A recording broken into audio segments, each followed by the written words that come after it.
안녕하세요. 날씨가 많이 덥죠. 더울수록 생각나는 평양냉면의 이야기를 들으며 저희 구독자분들이 시원한 하루가 되시길 진심으로 바라봅니다. 여러분, 제 고향인 평양에 대해 말씀드리자면 정말 자랑스러운 곳이었습니다. 평양은 예로부터 음식 문화가 매우 발달했던 도시였지요.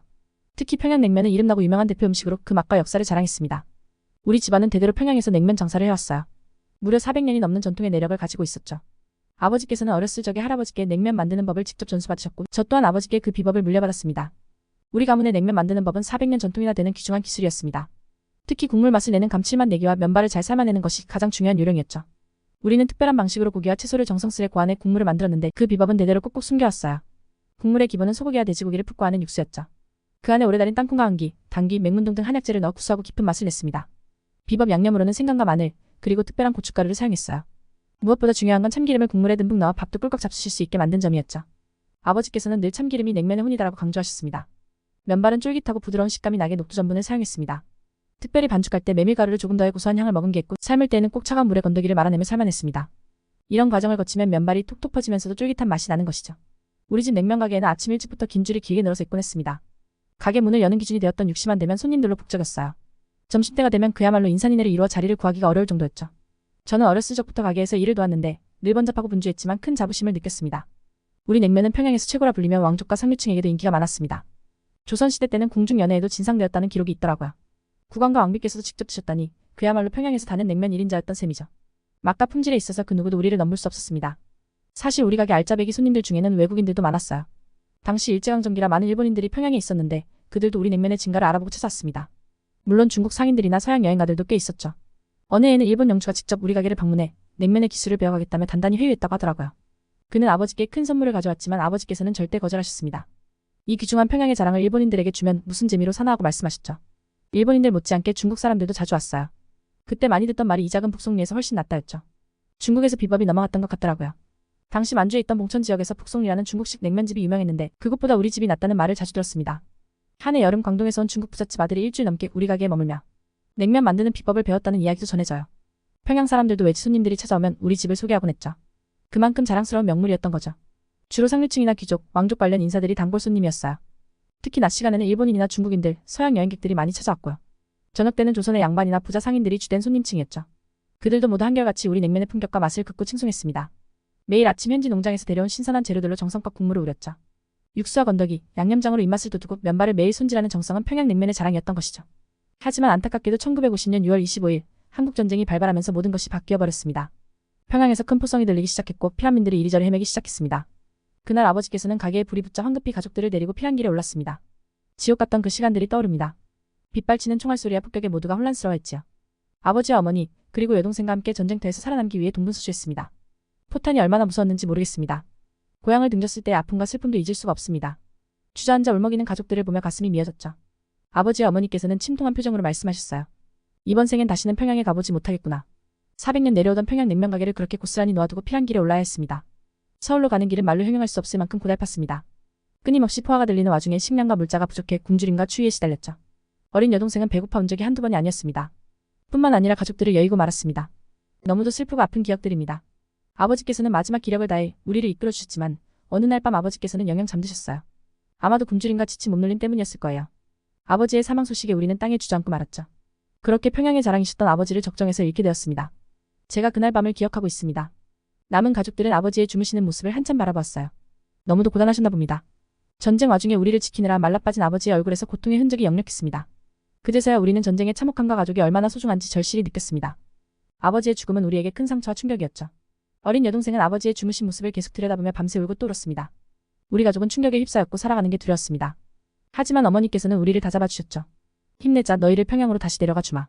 우리는 그 한마디에 용기를 내어 서울까지 기어이 피난길을 이어갔습니다. 하지만 그 길은 또 다른 고초의 연속이었습니다. 가족들 모두 여기저기 군인들에게 아무렇게나 내몰렸습니다. 제 소중한 물건들은 모두 빼앗겼고 들고 갈 수 있는 것은 아무것도 없었죠. 배고픔에 시달리면서도 우리는 하루에도 몇 번씩 계속 옮겨 다녀야 했습니다. 너무 피곤해서 여동생은 내내 울기만 했어요. 어떤 날에는 허기에 못 이겨 풀뿌리라도 캐먹기 시작했습니다. 아이들까지 배고프면 어떻게 버틸 수가 있겠습니까? 그런데 그걸 먹고 나자 우리는 몹시도 아파했죠. 어머니께서 그런 것까지 먹으면 어떡하니 하시며 한탄하셨습니다. 그렇게 우여곡절 끝에 우리는 서울에 도착할 수 있었습니다. 하지만 도착했을 때 그 절망은 이루 말할 수 없었습니다. 눈앞에 펼쳐진 건 잿더미와 파괴 아수라장뿐이었습니다. 집도 가게도 의지할 곳 하나 없었죠. 우리는 이리 떨어졌다가 저리 떨어졌다 하며 지내야 했습니다. 우리 가족은 공포와 공포 속에 갇혀 있었습니다. 밤낮 없이 폭격과 총성이 들려왔고 우리는 먹을 것도 잠잘 곳도 없었습니다. 어머니는 녹초가 되셨죠. 도대체 우리 가족의 앞날에 무슨 일이 기다리고 있을지, 그 최악의 시간이 언제 끝날지 모르는 공포 속에서 살아야 했습니다. 그래도 우리는 포기하지 않고 살아남았습니다. 전쟁 속에서도 서로의 손을 꼭 잡고 버텼습니다. 어머니는 그 절망의 순간에도 우리를 잘 키워내셨죠. 절대 포기 않고 우리를 끝까지 지켜주셨습니다. 그 고마운 은혜는 지금도 잊을 수가 없습니다. 서울에 도착한 뒤에도 우리 가족의 시련은 계속되었습니다. 전쟁 중이었기에 도시는 폐허 그 자체였고 먹을 것과 잠잘 곳을 구하기가 너무 어려웠습니다. 우리는 처음에는 거리를 떠돌며 구걸을 해야 했습니다. 그러던 중 어머니께서는 큰 결심을 하셨습니다. 바로 평양에서 같이 냉면 가게를 열기로 한 것이죠. 돈은 없었지만 평양냉면 비법이라도 있었기에 그게 우리에게 남은 유일한 희망이었습니다. 우리는 아주 작은 가게를 구해 전쟁 중에도 열심히 냉면을 팔기 시작했습니다. 하지만 너무나 초라하고 보잘것없었기에 손님들은 외면했죠. 아무리 평양의 맛을 내려고 애를 써도 주변에 다른 냉면집이 너무 많아서 번창할 수가 없었습니다. 우리 가족은 빈곤의 늪에 빠졌습니다. 어머니께서는 굶주리면서도 우리 두 남매를 꼭 공부시키셨습니다. 배고픈 날이 허다했지만 그래도 어머니께서는 절대 냉면 비법을 팔지 않으셨습니다. 아버지께서 평양의 자랑을 우리에게 맡기셨다며 말씀하셨죠. 너무나 가난했기에 어머니와 저희 여동생은 종종 거리로 나가 구걸을 해야 했습니다. 먹을 것을 구하기 위해서였죠. 거리를 활보하며 줄입니다. 도와주세요라고 외치곤 했어요. 어머니께서는 항상 부끄러운 일이지만 어쩔 수 없다고 하셨습니다. 구일미와 부식을 구해오는 게 우리 하루 먹을 양식이었습니다. 여동생은 너무 배가 고팠는지 하루 종일 울어댔어요. 제가 달래도 소용없었죠. 배고픔에 얼굴이 못 말리게 찌그러든 동생을 보는 게 마음이 아팠습니다. 눈앞에서 동생이 매번 줄인 기색으로 울부짖는 모습을 보는 게 제겐 큰 충격이었습니다. 그럴 때마다 어머니와 저는 함께 울었습니다. 겨울이 되면 우리 삼남매는 얼어 죽을 뻔했습니다. 땔감이 없어 몸을 누겼던 겨울날들, 지금도 가슴 아픈 기억으로 남아있습니다. 어머니께서는 안타까운 눈빛으로 우리를 바라보셨죠. 배고픔에 시달리는 것도 힘들었지만 추위는 삶의 위협이 되었습니다. 어느 날인가 삼겹살 바구니 하나를 얻었다가 그것으로 일주일을 버텼습니다. 그저 삼겹살을 구워 먹을 수 있어서 행복했죠. 어머니께서는 부지런히 밥과 국을 끓여주셨지만 못내 아쉬워하셨습니다. 이게 웬 밥상이랑. 그래도 그때가 우리에게는 가장 든든하고 행복한 시간이었습니다. 우리는 날마다 굶주렸습니다. 돈이 없어 식료품을 구할 수 없었고 가게 영업도 사실상 중단 상태였죠. 그저 하루하루 연명하는 수밖에 없었습니다. 어머니께서는 한숨만 쉬셨고 저와 여동생은 뼈만 남은 앙상해져가는 배를 쳐다볼 뿐이었습니다. 서울에서 우리 가게는 점점 기지개를 켜기 시작했습니다. 전쟁이 끝나가며 도시도 조금씩 안정을 되찾아갔고 사람들도 우리 가게 문을 두드리기 시작했던 것이죠. 당초에는 손님들이 우리 가게를 외면했습니다. 너무 초라하고 구차했기 때문이었죠.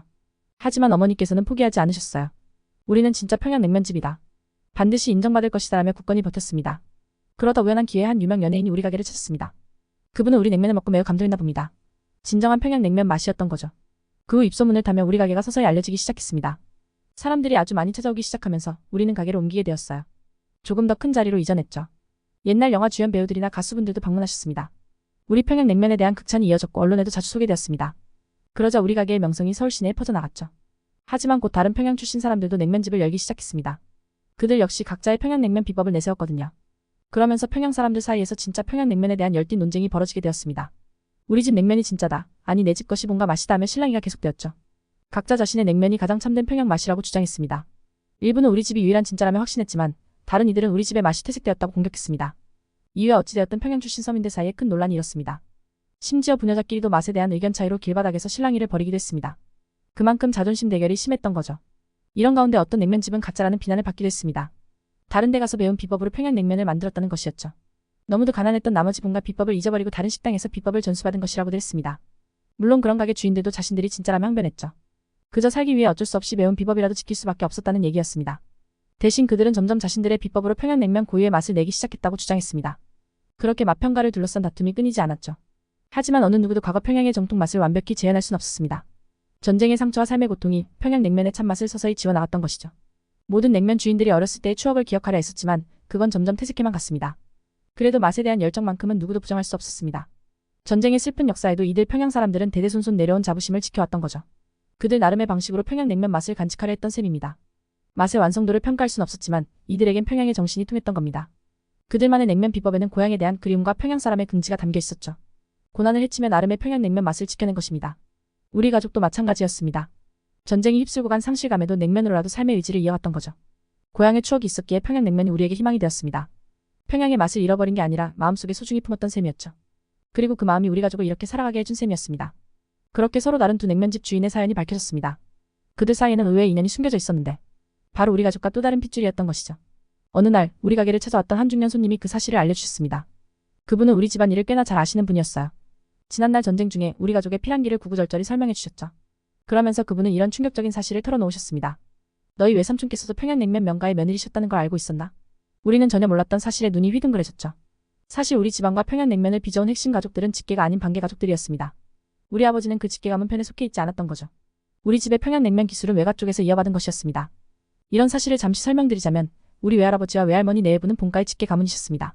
그런데 외삼촌께서는 평양냉면 명문가의 사돈이 되셨던 거였죠. 외삼촌 내외분들이 그 유명 명가의 일원이 되셨던 것입니다. 그리하여 평양냉면 비법의 절반은 외할아버지께로 나머지 절반은 외삼촌 내외분께 내려갔습니다. 하지만 전쟁이 일어나면서 이 두 갈래로 나뉜 비법은 뿔뿔이 헤어질 수밖에 없었죠. 전쟁 와중에 우리 가족은 외할아버지의 비법을 물려받은 반면 외삼촌 그쪽에서는 연락이 닿지 않았습니다. 뿔뿔이 흩어져 행방을 알 수 없었던 것이죠. 외삼촌 내외분께서는 살아계셨지만 우리와는 전혀 소식을 주고받지 못하셨던 겁니다. 그로 인해 우리는 평양냉면 비법의 일부만 물려받은 채 서울로 피난을 왔던 거였어요. 하지만 다행히도 외삼촌 내외분들께서는 남은 비법 반쪽을 지키고 계셨습니다. 그러다 어느 평양 출신 가정에 그 비법을 고스란히 계승하셨다고 해요. 바로 지금 우리와 맞경쟁을 벌이는 그 냉면집이었던 거죠. 그날 이후 우리는 그 가게 주인을 만났습니다. 그리고 우리 가족과는 꽤나 먼 인연이지만 같은 평양 출신이라는 사실을 알게 되었죠. 오래전 외삼촌이 물려준 비법으로 그들은 평양냉면 명가를 잇고 있었습니다. 그렇게 두 집안은 재회하게 되었습니다. 오랜 시간 헤어졌지만 뿌리는 하나였던 셈이죠. 서로에게 부족했던 평양냉면의 비법 한 조각을 얻게 된 셈이었습니다. 우리 모두는 그 인연을 기쁘게 여겼죠. 저는 그제서야 과거의 비극을 극복할 수 있었습니다. 외삼촌 내외분들을 만나고 나서 전쟁의 아픈 기억이 조금은 가시게 되었던 것이죠. 비로소 진정한 화해와 용서의 의미를 깨달았습니다. 물론 처음에는 그들과 맞대결을 펼치기도 했지만 그건 우리 모두가 평양냉면의 맛을 지키려 했기 때문이었어요. 명가의 전통을 잃지 않으려 했던 거죠. 하지만 이제는 달라졌습니다. 우리는 하나의 뿌리에서 나왔다는 걸 알게 되었고 그 하나의 평양냉면 맛을 함께 이어갈 수 있게 되었습니다. 그들의 비법과 우리의 비법을 합치면 완전한 한 그릇의 평양냉면이 가능한 셈이었죠. 마침내 우리는 평양의 맛을 온전히 재현해낼 수 있게 되었습니다.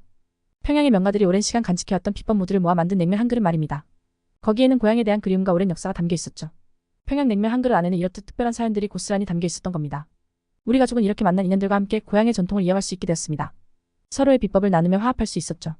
그 냉면 한 그릇에는 평양의 자부심과 역경을 헤치고 살아온 기계, 가족의 정이 모두 담겨 있었습니다. 그리고 무엇보다 평화화의 의미가 살아있었죠. 전쟁의 상흔을 딛고 일어선 삶의 의지와 긍지가 배어 있다는 걸 깨달은 오늘입니다. 구독과 좋아요는 저희에게 따뜻한 힘이 됩니다. 오늘도 건강한 하루 보내세요. 감사합니다.